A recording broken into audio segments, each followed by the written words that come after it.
Paz, povo de Deus, estamos aqui mais uma vez para fazer a exposição da Palavra de Deus. Nós vamos estudar a nossa lição de número 3 hoje, da nossa revista da CPAD, do primeiro trimestre, tema Batalha Espiritual. Se você ainda não tem, adquira aí a sua revista, porque ela está um compêndio de informações para a nossa fé cristã. Você não pode ficar de fora. Vamos estudar lição de número 3, 20 de janeiro de 2019. A natureza dos demônios, agente da maldade no mundo espiritual. Temos aí os nossos hinos da harpa cristã, hino sugerido, 212, 258 e 305. Texto áureo. E foi precipitado o grande dragão, a antiga serpente, chamada o Diabo e Satanás, que engana todo o mundo. Ele foi precipitado na terra e seus anjos foram lançados com ele. Verdade prática. Os demônios são anjos decaídos que se rebelaram contra Deus, seguindo o seu maioral Satanás. Eu quero dizer para você, a revista tem a leitura diária, que é um texto para poder examinar para cada dia da semana. Não deixe de fazer a leitura diária, porque ela é de suma importância para compreendermos esse tema. Assim como na semana passada nós falamos sobre os anjos, suas funções, sua natureza, essa semana é sobre o demônio, sobre os demônios. Ué, irmão Magno, mas vai falar sobre demonologia? Sim. É importante entendermos também como que eles agem, a maneira como eles se organizam e qual é o objetivo, que é único, de tirar a nossa fé e fazer com que percamos a nossa salvação. Leitura bíblica em classe, que está lá em livro de Apocalipse, capítulo 2, versículos dos 7 ao 10. E houve batalha no céu. Miguel e os seus anjos batalhavam contra o dragão. E batalhava o dragão e seus anjos. Mas não prevaleceram, nem mais o seu lugar se achou nos céus. E foi precipitado o grande dragão, a antiga serpente chamada Diabo, e Satanás, que engana todo mundo. Ele foi precipitado na terra e seus anjos foram lançados com ele. E ouviu uma grande voz no céu que dizia: agora chegada está a salvação, e a força e o reino do nosso Deus, e o poder do seu Cristo, porque já o acusador dos nossos irmãos é derribado, o qual diante do nosso Deus os acusava de dia e de noite. Deixa eu falar uma coisa para os irmãos. Embora existem muitas correntes de interpretação acerca da grande batalha no céu, e nós temos uma referência muito responsiva em Ezequiel 28, que fala sobre um rei de Ciro, o rei de Tiro, mas que também aponta para Satanás e dá um complemento de informação de como que aconteceu as coisas, essa batalha no céu. No livro de Apocalipse, capítulo 12, nós temos uma batalha também. Acredita-se que essa batalha ela é no período da grande tribulação, onde Satanás vai se rebelar onde o diabo vai se rebelar contra Deus, e ele vai intervir, vai ter uma batalha. E aonde que a gente se baseia? Eu trouxe alguns pensamentos, um material de defesa apologética da nossa fé, aonde nós temos os nossos mentores, os nossos mestres,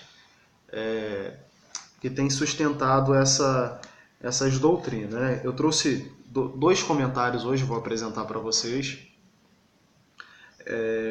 que todos os estudantes devem ter esse livro na sua prateleira, porque são livros de informações. É importante entender nesse texto de Apocalipse capítulo 12 que a mulher representa Israel, Miguel, um anjo defensor de Israel, e o dragão seria o inimigo, o diabo. Para poder entendermos, porque o livro de Apocalipse ele é uma questão de interpretação, porque tem linguagens que é figurativa, tem linguagem que é de símbolo, tem sombras e maneiras de interpretar que a gente precisa estar observando o contexto. Eu trouxe aqui um livro do pastor Antônio Gilberto, em memória, nosso doutrinador, nosso consultor doutrinário na Assembleia de Deus. E eu lembro que quando eu estava estudando o livro do Apocalipse, eu lembro que eu ganhei esse livro de presente do presbítero Anderson Castro, né? Foi nosso professor de escatologia. Um abraço ao presbítero Anderson Castro, que tem acompanhado o nosso trabalho aí. E desde já para agradecer a todos que de maneira direta e indireta têm nos escrevido, têm nos falado. tem nos ajudado a prosseguir, né, com incentivo nesse trabalho. E eu tinha muita dificuldade de compreender o livro de Apocalipse e ele me presenteou com um livro que, em matéria de escatologia, é um livro de muita facilidade de interpretação que todos devem ter. É o livro do pastor Antônio Gilberto, Daniel e Apocalipse, da CPAD. Eu vou ler um trecho que fala de Apocalipse capítulo 12 e você vai conhecer o que o pastor Antônio Gilberto está falando. Como também Espada Cortante, de Orlando Boyer, volume 1. Comentário de Daniel, Apocalipse, Mateus e Marcos. Ferramentas indispensáveis para a nossa defesa, para a apologética cristã. Olha aí o que o pastor Antônio Gilberto ele deixou registrado na página 146, quando se trata de Apocalipse capítulo 12.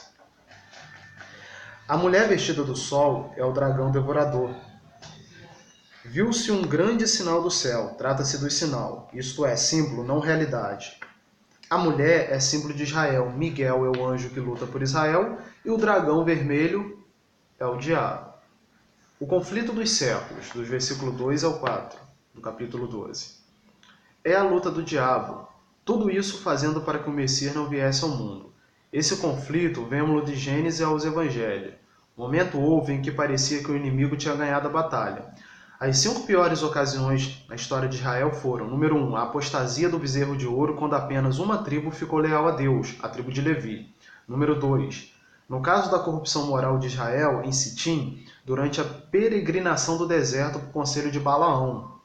Número 3, no caso do pecado de Davi, com o qual Deus fizera aliança quanto ao nascimento do futuro Messias.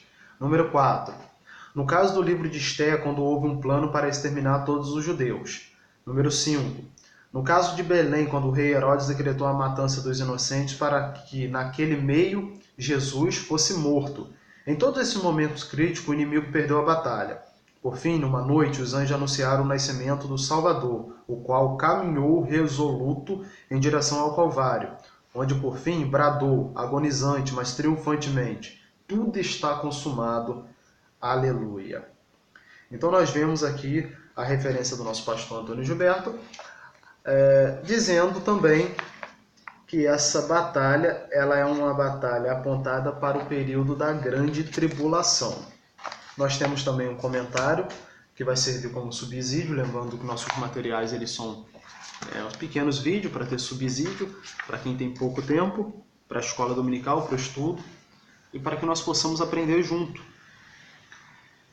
Na página 256, quando ele está tratando sobre o Apocalipse capítulo 12, Orlando Boyer diz assim: quem é a mulher vestida de sol?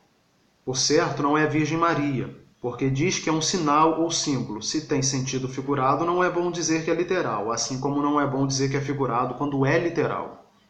Nas Escrituras, o povo de Israel é também a igreja. Estão comparados a uma mulher. Jeremias 4:31, Jeremias 6:2, Gálatas capítulo 4, versículo 26. A mulher da visão vestia-se de sol. O povo escolhido por Deus serve desde o princípio para iluminar o mundo. Mateus 5, versículos 14 e 16 e Filipenses capítulo 2, versículo 15.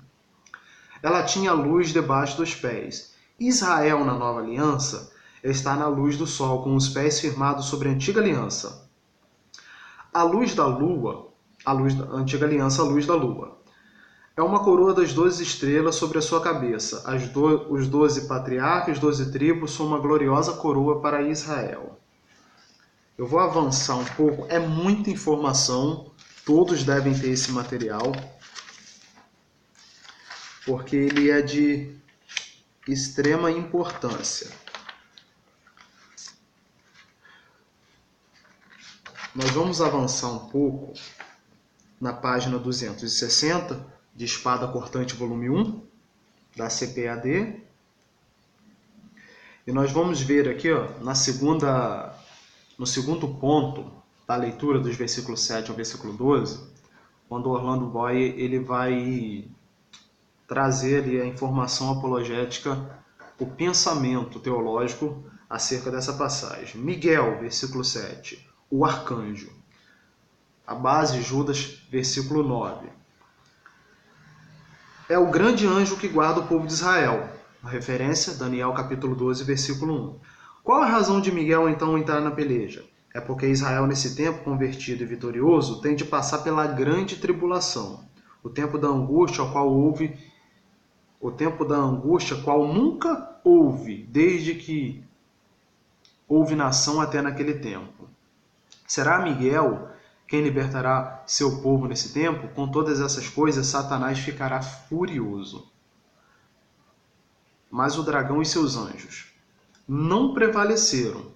Satanás deveria saber que não podia prevalecer, mas orgulho, corrupção e malícia cegam o raciocínio e criam uma falsa esperança, onde não há qualquer base para a esperança. Note que o dragão foi precipitado na terra. É evidente, então, que Satanás não está atualmente no inferno. Nós vamos tratar disso aí no decorrer da revista. Como é popularmente representado. Ele é o rei e tem reino. Ele é o chefe das potestades do ar, Efésios capítulo 2, versículo 2, e o seu reino está nas regiões celestes, Efésios capítulo 6, versículo 12. Com a gloriosa vitória secular, uma grande voz chama os céus e alegra-se, porque já o acusador de nossos irmãos é derribado, o qual diante do nosso Deus o acusa de dia e de noite. Versículo 10 do texto do capítulo 12 de Apocalipse. Uma das obras constantes de Satanás é de acusar os crentes de dia e de noite diante de nosso Deus. Compare com Jó, capítulo 1, versículo 9 e 10, capítulo 2, versículo 4 e 5. É verdade solene toda vez que um crente acusa a um irmão, faz a obra de Satanás. Romanos capítulo 8, versículo 33. Então fica aqui o pensamento, o ensinamento dos nossos mentores teológicos de que essa batalha ela ainda não aconteceu, ela está reservada para o período da grande tribulação, mas uma coisa a gente tem que compreender. Jesus falou, eu via Satanás cair do céu. Não tenho dúvida de que no período que ele expulsou Satanás, ele também viu o declínio de Satanás, como num período dessa batalha, ele também vê Satanás caindo. Porque o nosso Deus é onisciente, onipresente e onipotente. Então ele tem a capacidade de ver o passado, o presente e o futuro, tudo numa esfera. Não tem como a gente simbolizar muito bem para ser compreendido, mas é como se... vou ensinar para você do jeito que eu aprendi, porque quando eu tinha dificuldade de entender isso. É como se Deus tivesse, ele não tem, mas é como se ele tivesse uma bola de cristal e nela ele conseguisse ver o passado, o presente e o futuro. No céu não tem bola de cristal. Isso aqui é um exemplo para você poder raciocinar como que Deus ele tem a capacidade de ver o passado, o presente e o futuro. E dentro desse contexto ele via Satanás cair.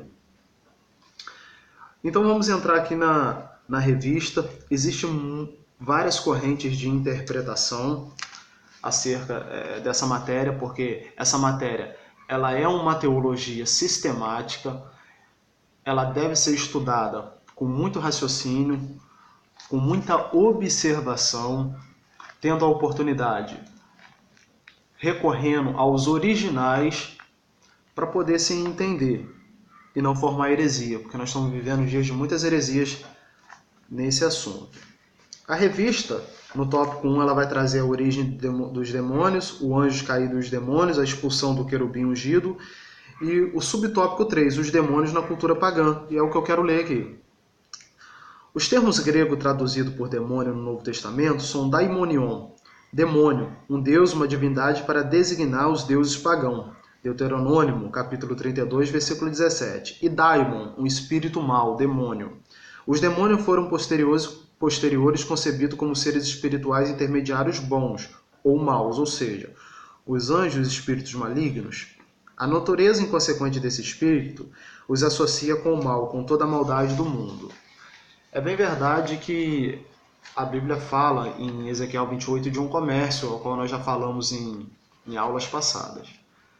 Esse comércio seria a capacidade que Satanás teria de ir a anjo no céu e, com informações, com mentira, com sutileza, com engano, convencer a terça parte dos anjos a se rebelar contra Deus.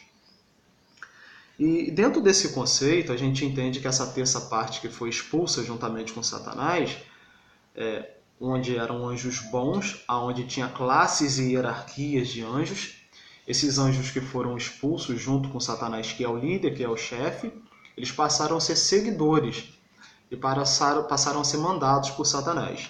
Então a gente entende que Satanás ele é o chefe, ele é o líder, e esses anjos que agora têm nome de anjos caídos, eles agora são demônios. Eram anjos que louvavam, anjos que atuavam no céu, agora eles são demônios.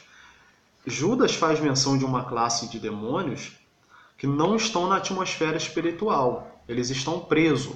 Não se tem muita informação, mas acredita-se que é uma hierarquia, uma potencialidade de demônios que tem que ficar preso. O motivo ele é discussão teológica, mas acredita-se que são demônios de grande poder, de grande influência, que se tivesse solto talvez devastaria a terra, se Deus assim o permitisse. Agora, uma informação muito importante. Aonde está Satanás e os demônios hoje? A gente sabe por relatos bíblicos que o inferno não foi inaugurado. E a gente sabe também que existe a passagem bíblica que vai definir ou vai falar sobre o inferno, Gênesis e Hades, né, que seria a tradução para inferno. A gente vai entender que quando eles são expulsos do céu, existem várias correntes de interpretação. Existe uma corrente de interpretação que diz que quando ele é expulso do céu, ele cai na terra, a terra é recriada, ao qual nós não temos muitas informações para poder nos consubstanciarmos nisso, mas existe uma corrente interpretativa que é digna de aceitação, ao qual, quando ele foi expulso, ele não cai na terra, mas ele fica na atmosfera. E essa atmosfera Paulo vai falar em Efésios capítulo 2, versículo 2 e Efésios capítulo 6, a partir do versículo 10, que ele vai tratar de armadura.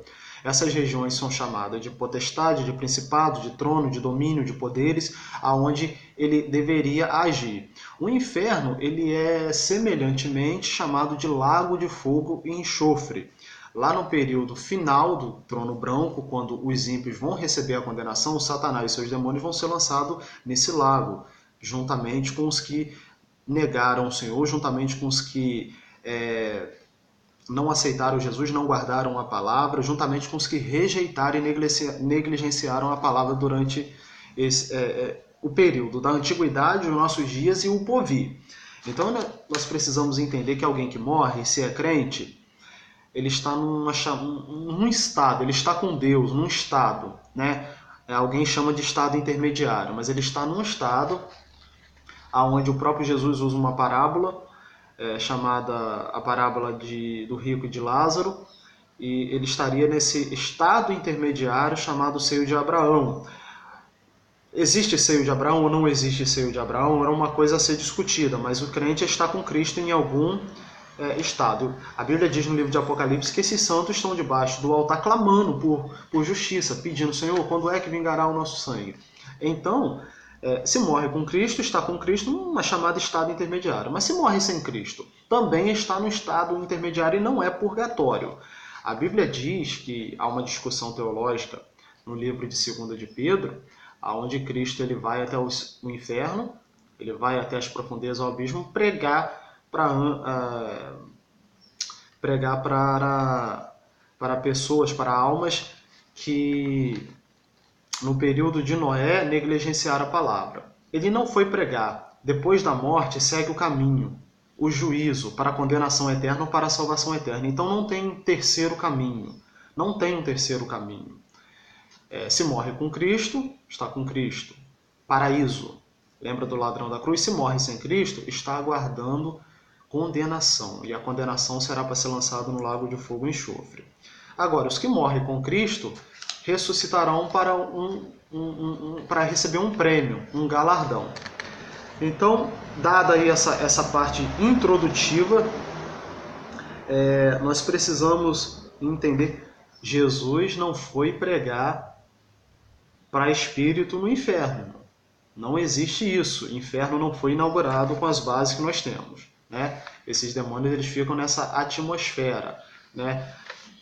Seria muita ousadia definir essa atmosfera, mas penso que é algum estado entre a terra e entre o céu, né? Tanto é que na passagem de Daniel 12, havia um impedimento e uma batalha espiritual nessa região, né? As orações eram impedidas. Então, dado essa informação, precisamos entender que essa origem dos demônios que se deu na batalha no céu, ela é uma teologia sistemática, então a gente precisa estudar gradativamente, porque uma informação ela complementa a outra. Nós já falamos que esses anjos caídos são a terça parte. Existem algumas referências que eu não vou ler, senão o vídeo ele vai se estender, mas você anota que vai ser de extrema importância para poder enraizar todas as informações que eu estou falando para vocês. Eu quero elencar aqui os versículos. Isaías, capítulo 14, dos versículos 12 ao 15. 2 de Pedro, capítulo 2, versículo 4. 2 de Pedro eu vou ler porque já está até aberto aqui.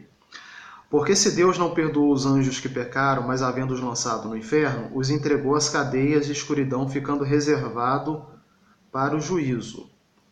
Aqui nós temos a informação que esses anjos, que é a terça parte, pecaram, e essa expressão inferno seria abismo, seria lançado fora. Não é um inferno literal, o lago de fogo, que virá depois do trono branco, né, no julgamento dos ímpios e de Satanás e os demônios. A Bíblia diz que nós julgaremos os anjos caídos. A igreja, quando volta com Cristo, na parte escatológica, irão julgar para sentenciar finalmente esses anjos caídos. Então a igreja, ela terá parte. Então não vale a pena perder o arrebatamento da igreja por nada. Além de ser presenteado com galardão, nós voltaremos aqui na terra para julgar esses anjos caídos. Aprofunde essa doutrina, esse ensinamento, porque ela é de extrema importância. Vê também Judas de número 6, e você vai compreender os anjos que estão presos, como eu falei alguns minutos atrás, na introdução do vídeo. Esses anjos que estão presos e não estão nessa atmosfera, que é narrado em Efésios capítulo 6. Uma coisa importante de dizer que os demônios precisam de corpos, assim como teve ali aquela encarnação na serpente, a serpente até falou com Eva no Jardim do Éden, nós precisamos entender que eles pedem autorização a Jesus em Marcos capítulo 5, versículo 2, para poder entrar nos porcos. Eles precisam de corpos, eles precisam de uma boca para falar. Eles são espíritos. Ah, mas ele pode se transfigurar em anjo de luz? Pode. O diabo pode se materializar? Pode. Mas isso aí não é regra de via, não. Ele pode estar encarnado, como foi o caso desses animais, propriamente dito aqui na passagem. Deuteronômio capítulo 32, versículo 17, vai usar uma expressão. Eu queria ler esse texto, porque são informações que não podem passar desapercebido. Lembrando para você que o objetivo aqui é trazer um subsídio, revista, você vai ler a revista. Eu quero trazer umas informações que talvez você não ache na revista de aluno, né? E não faça disso uma maneira também para não frequentar a escola dominical. Frequente a escola bíblica dominical, porque é lá que nós aprendemos, né? E dentro disso aí, parabenizar o nosso deputado Samuel Malafaia. Eu recebi ontem uma cópia do projeto de lei, onde agora a nossa escola bíblica dominical é patrimônio do Estado do Rio de Janeiro, patrimônio imaterial. Lei aprovada, sancionada pelo nosso governador, Whitson, e lei de autoria aí do nosso amigo e pastor Samuel Malafaia. Fica registrada aí essa informação. E você não deixa de participar da escola dominical só por estar assistindo o vídeo, porque o vídeo é só para te dar informação complementar. Deuteronômio 2,17, olha só o que diz. Sacrifícios oferecem aos diabos, mas não a Deus. Os deuses que não conhecem novos deuses que vieram há pouco, dos quais não se estremeceram em seus países. O termo no hebraico aqui, para diabo, é sedim, literalmente demônio. Então, aqui, Moisés está deixando registrado e a tradução para diabo que é literalmente sedim, do hebraico demônios, tá bom? Então atenção aí a essas doutrinas, porque já existia esse paganismo, essa doutrina de espírito mal na cultura judaica e na cultura grega, naqueles tempos, tá bom? Nós sabemos que Satanás, Satã, é o inimigo de Deus e também o inimigo dos homens. É por isso que a nossa luta, ela não é contra carne e sangue, não é contra ser humano. A nossa luta é uma luta espiritual contra a potestade. Ele é chamado de antiga serpente lá no Éden, né? Diabo vem do grego, adversário, acusador, o que nos difama. Mateus capítulo 25, versículo 41, eu quero ler esse texto. É importante, hoje nós estamos fazendo mais exposição, como de costume, da Bíblia e da revista, para que a aula não fique técnica, ela não fique muito teológica, mas ela fique pedagógica, você consiga entender, absorver e defender a sua fé com essas informações. Mateus 25, 41, o sermão profético, Jesus dá seguimento aos ensinamentos escatológicos e ele fala, no versículo 41, então dirá também ao que estiverem à sua esquerda, apartai-vos de mim, maldito, para o fogo eterno. Esse fogo eterno é o lago de fogo e enxofre. Esse fogo eterno é o inferno, que não está inaugurado ainda, preparado para o diabo e seus anjos. O objetivo de Deus ao criar o inferno não foi para homem, foi para Satanás e seus anjos. Mas receberão essa sentença aquele que negligenciar a palavra de Deus e a vontade dele de salvar.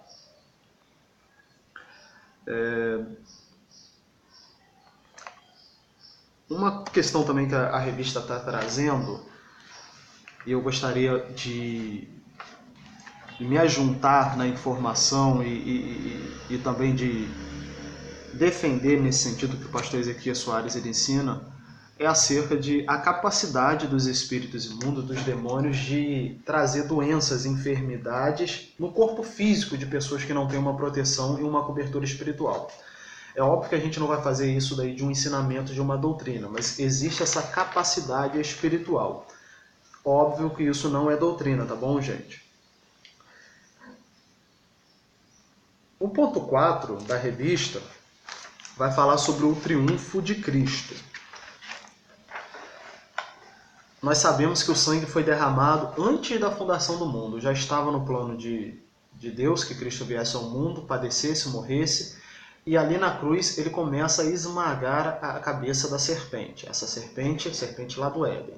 Ali ele começa a esmagar a cabeça dessa serpente e continua esmagando. A vitória da igreja é uma pisada na cabeça da serpente.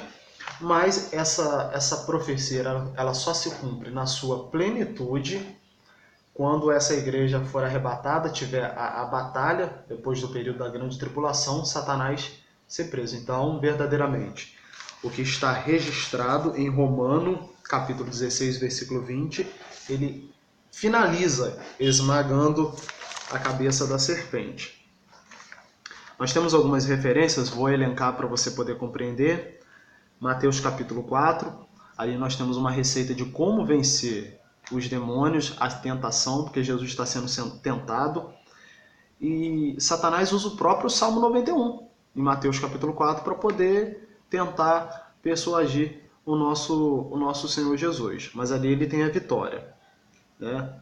Ele está no Espírito, cheio do Espírito. 2 Coríntios capítulo 2, versículo 7, diz que o inimigo ele tenta cegar este mundo, ele tenta impedir que o mundo vejam a luz, vejam o Evangelho, veja e reconheça Cristo como Senhor, como Salvador, o sacrifício da cruz como um sacrifício expiatório e necessário para a nossa vida, essa graça alcançadora. Lucas capítulo 10, versículo 19, dá umas informações que ele já está derrotado, embora todos esses eventos que já aconteceram e vão acontecer, ele já é derrotado. Em João 16:11, um texto maravilhoso, onde diz que o príncipe desse século, que também é um título atribuído ao nosso inimigo, ao diabo, ele já está vencido. Então não tem... Existem os acontecimentos escatológicos que tem que se cumprir, que a palavra do Senhor tem que se cumprir. Mas quem for fiel, quem guardar essa promessa, tem um galardão e esse inimigo ele já está vencido. Tá bom? Uma coisa interessante é que os anjos, quando ainda estão no céu, antes da rebelião no céu, eles têm um livre-arbítrio. Eles preferem se juntar a Satanás, que era Lúcifer, anjo de luz e de fé, e eles são expulsos junto com o seu líder, o seu rebeliado, Satanás. E junto com ele eles serão condenados no lago de fogo e enxofre. Eles têm algum apelido ao qual eles são conhecidos: espírito maligno, espíritos imundos, demônios.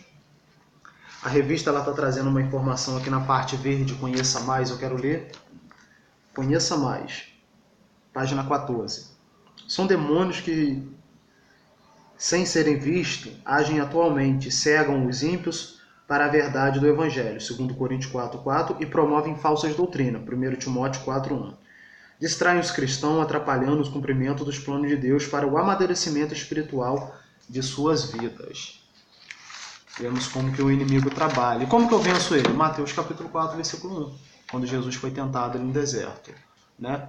Buscando o Espírito Santo, buscando estar em propósito com Deus e buscando a palavra, que Jesus em todo o tempo ficou ali na palavra. A vitória que veio na cruz, né? Nós falamos agora há pouco, começa lá no Jardim do Éden, a serpente, então ele começa a esmagar essa serpente, Satanás, diabo, na cruz. Ali na cruz, nós ganhamos o direito de herdar a vida eterna, de ser herdeiro dos céus, de ser um cidadão dos céus. Agora, uma coisa importante que nós temos que ter, e isso aqui eu vou ler, é o tópico, o subtópico, é o tópico 4 da revista, que vai falar sobre o poder de Jesus sobre os demônios. Essa autoridade, ela é dada ao nosso Senhor Jesus. Na lição de semana que vem, nós vamos falar que essa autoridade também nos fora conferida como discípulo, como representante aqui na Terra. Mas essa autoridade Jesus tem. É por isso que Miguel, quando contendia, ele falou: o Senhor te repreenda. Ele não falou: você está repreendido no meu nome, embora seja um arcanjo de muita influência e de muito poder. Ele disse: o Senhor te repreenda, porque todo poder é dado ao nosso Senhor Jesus, nos céus e na terra. Subtópico 1, contexto bíblico, tópico 4 da revista. Há relativamente poucos registros sobre os demônios no Antigo Testamento.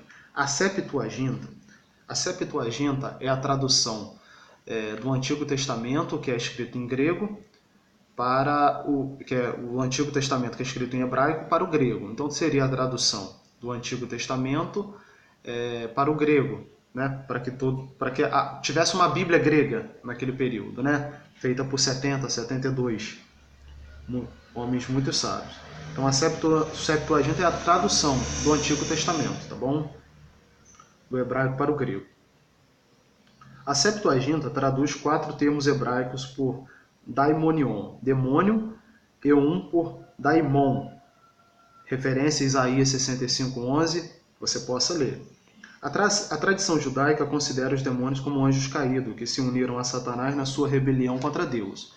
Os demônios são identificados no Novo Testamento como os espíritos imundos, Lucas capítulo 4, versículo 33, Lucas capítulo 8, versículo 29, Apocalipse capítulo 18, versículo 2.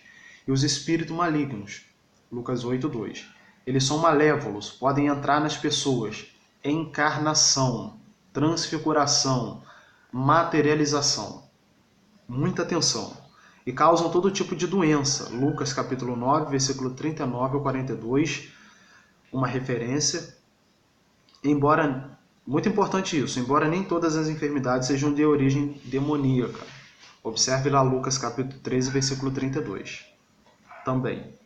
O triunfo de Cristo. A vitória preliminar de Jesus sobre Satanás começa na tentação no deserto. O diabo já está derrotado preliminarmente. Jesus disse que o príncipe deste mundo já está julgado. Mesmo assim, ele continua se opondo à obra de Deus. Por que ele continua se opondo? Qual é o objetivo se ele já está vencido? É levar junto com ele para o lago de fogo, para o inferno, a maioria de pessoas que ele tiver capacidade. Então, fiquemos com aquela palavra, guardemos a nossa coroa. É o que nós temos, para que ninguém tome.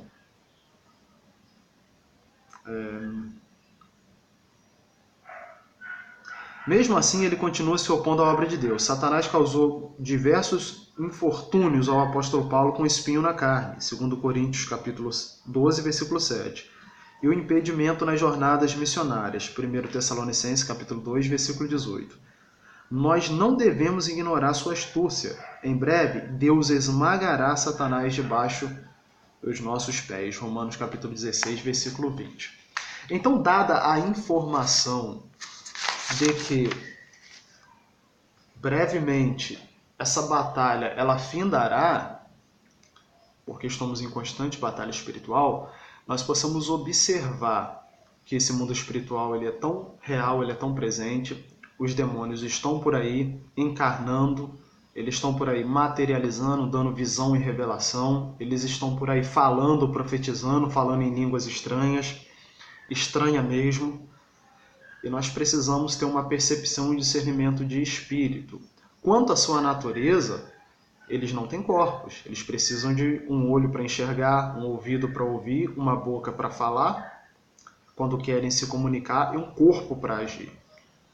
Então, que nós possamos ter essa percepção, compreendermos melhor de que esses seres são agentes de maldade, tentando agregar, ajuntar o máximo possível de pessoas para que na condenação final, na condenação eterna, eles possam, juntamente com quem não crê e não recebe ao Senhor Jesus como Salvador, eles possam, todos eles, ser lançados no lago de fogo e enxofre. O lago de fogo e enxofre, o inferno, foi criado para Satanás e seus demônios. Lá serão lançados Satanás e seus demônios, a besta, o falso profeta, o anticristo, e quem negar a palavra do Senhor, quem negar o senhorio, a obra salvífica de Cristo na cruz. Então que nós possamos refutar esses ensinamentos acerca dos demônios, dos espíritos malignos, os agentes da maldade nesse mundo. Que Deus abençoe a sua vida, espero ter sido esclarecedor e espero que essas informações possam te ajudar na caminhada cristã, na caminhada espiritual, e você fazer novos discípulos e ensinar com essas informações também. Continue pesquisando, buscando, porque isso é de muita importância e valia. Que Deus abençoe você. Até a próxima semana, na próxima aula.